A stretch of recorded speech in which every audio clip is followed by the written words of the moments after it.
বাজেটের 1/3 যোগাতে হবে ঋণ থেকে, আর পুরো বাজেটের 7 ভাগের 1 ভাগই চলে যাবে আগের ঋণ শোধ করতে।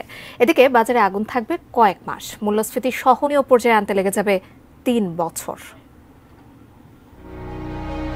ঋণের বোঝা বাড়বে সরকারের।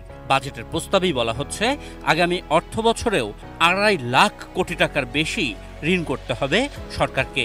এর মধ্যে 90,000 কোটি টাকা আসবে বিদেশি ঋণ থেকে, আর 1,60,000 কোটি টাকা দেশের ভেতরের নানান উৎস থেকে ঋণ নেওয়া হবে। অর্থাৎ বাজেটের 31% বেশি ঋণ দিয়ে পূরণ করতে হবে।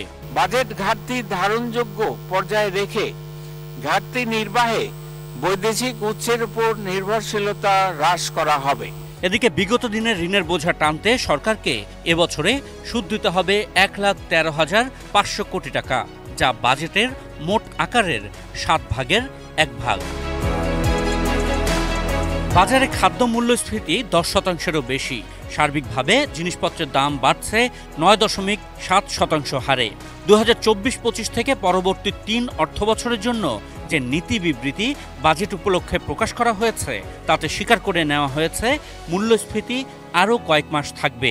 9-10-এর ঘর থেকে বেরিয়ে মূল্যস্ফীতি 6-এর নিচে নামতে লাগবে অন্তত 3 বছর। তাও এজন্য সরকারকে সংকোচনমুখী মুদ্রানীতি ও সরকারি ব্যয় কমানোর কঠোর নীতি নিতে হবে। মূল্যস্ফীতির হার কমিয়ে আনার লক্ষ্যে সংকোচনমূলক মুদ্রানীতি অনুসরণ করা হচ্ছে এবং রাজস্ব নীতিতেও সহায়ক নীতি কৌশল অবলম্বন করা হচ্ছে।